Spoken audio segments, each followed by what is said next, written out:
हमें आपस में लड़ाने का काम करती है। मैं तो ये बताना चाहता हूँ, हिंदू मुस्लिम सिख ईसाई हम सब आपस में भाई भाई। सरकारी नौकरी देने के लिए परीक्षाएं हुई, सारी परीक्षाएं लीक हो गई। इनकी मंशा जो सामने बैठे हैं, सरकार की मंशा जो है बैकवर्ड SC ST को सरकारी नौकरी देने की नहीं है। आज बेरोजगारों की फौज खड़ी है।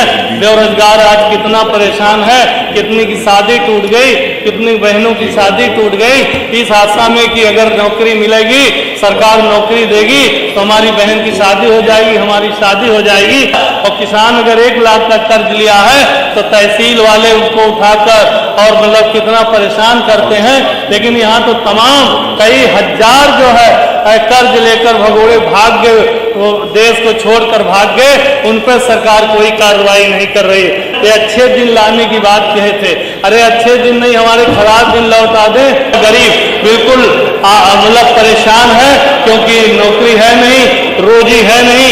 इसलिए मैं कहना चाहता हूँ कि सरकार जो है हर मुद्दे पे फेल हो गई है। विजन डॉक्यूमेंट 2047 आप राष्ट्रीय अध्यक्ष तो नहीं है ना, इसके लिए मैं आपको धन्यवाद देते हुए मैं कहना चाहता हूँ कि मानवर जो विजन डॉक्यूमेंट जो सरकार 2047 लेकर आई है, ये तो संभव तब होगा जब हिंदू मुस्लिम सिख ईसाई हम सब आपस में भाई भाई।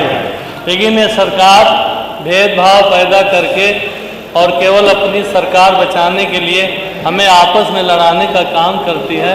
मैं तो ये बताना चाहता हूँ, हिंदू मुस्लिम सिख ईसाई हम सब आपस में भाई भाई का जब नारा दिया हमारे नौजवानों ने, हमारी वीरांगनाएं बहनों ने, जिन्होंने अंग्रेजों के छक्कों को छुड़ाते हुए हंसते हंसते फांसी के फंदे पर झूलते हुए 15 अगस्त 1947 को देश आज़ाद कराया था।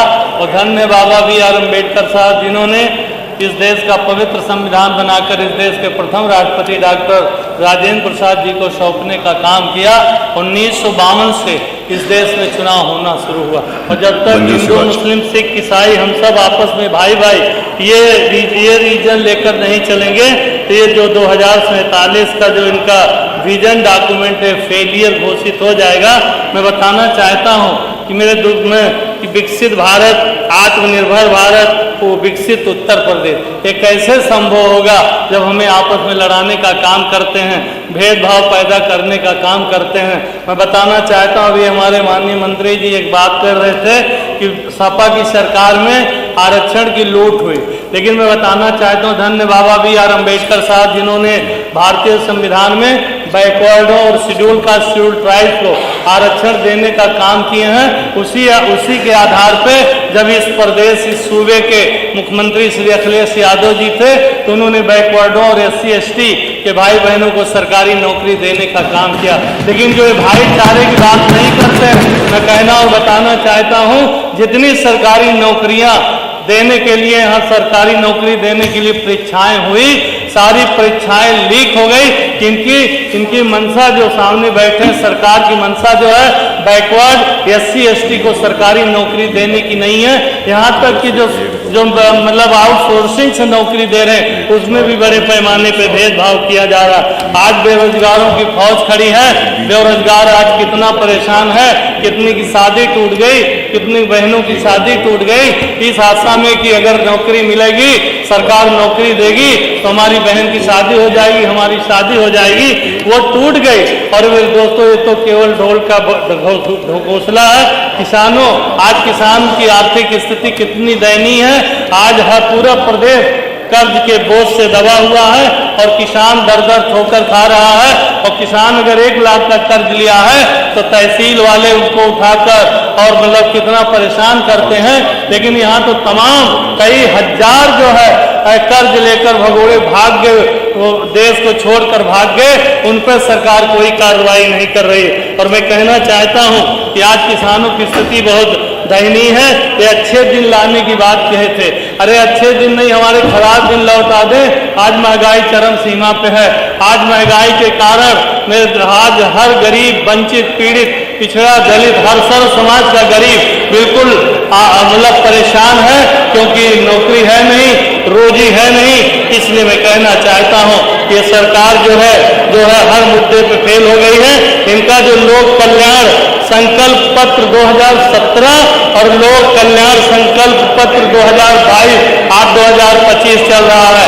ये 7-9 साल में अगर उसका 50% भी काम किए हों तो मैं जानता तो मानूंगा कि जो है विजन डॉक्यूमेंट जो 2047 है, अरे 2047 तो बहुत लंबा है। और हमारा जो विजन है, समाजवादी पार्टी का जो विजन है कि 2027 में समाजवाद जो आज ये सामने बैठी सरकार हर क्षेत्र में जो फेलियर घोषित हो गई है, महंगाई, कानून व्यवस्था, भ्रष्टाचार और महिलाओं को सुरक्षा न दे पाना, बेरोजगारों की फौज करी है। आज हमारे बच्चों का भविष्य अंधकारमय है।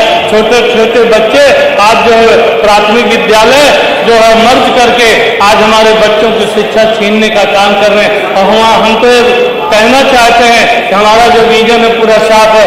अगर 2027 में ये प्रदेशवासियों ने श्री अखिलेश जी को मौका दिया तो मैं जिस तरह 2012 से 2017 में चौमुखी विकास उत्तर प्रदेश का हुआ था, कानून का राज था और बेरोजगारों को नौकरी दी जा सरकारी नौकरी दी जा रही थी, महंगाई कम था, बहन बेटों की इज्जत सुरक्षित थी, चारों तरफ भाईचारा था। लेकिन इन्होंने भाईचारा को खत्म करके हमें आज को लड़ाकर ये सत्ता हथियाना चाहते हैं। वो लोग वोट के सौदागर हैं, इसलिए आज महंगाई चरम। बिजली की बात बहुत हो रही, मैं तो गांव में रहता हूँ, 5 घंटा 6 घंटा भी बिजली नहीं मिलती है मुझे जो है एक्शन से बात करना होता है। यहाँ बहुत लंबी चौड़ी बातें होती है। आज सड़कों की बात होती है, हाईवे छोड़कर आज हाईवे की भी स्थिति देख लीजिए, उसके क्वांटिटी में कितना अंतर है। हाईवे जो है पूर्वांचल बनने के बाद भी आज वो सड़कें टूट गई हैं और गांव की सड़कें रूरल एरिया में, ग्रामीण अंचल में सड़कों की स्थिति इतनी जर्जर है कि पैदल चलना दूभर हो जाता है। और संक्षिप्त कर लीजिए, एक मिनट आज हॉस्पिटलों की स्थिति देख लीजिए, पूरा जर्जर हो गया है।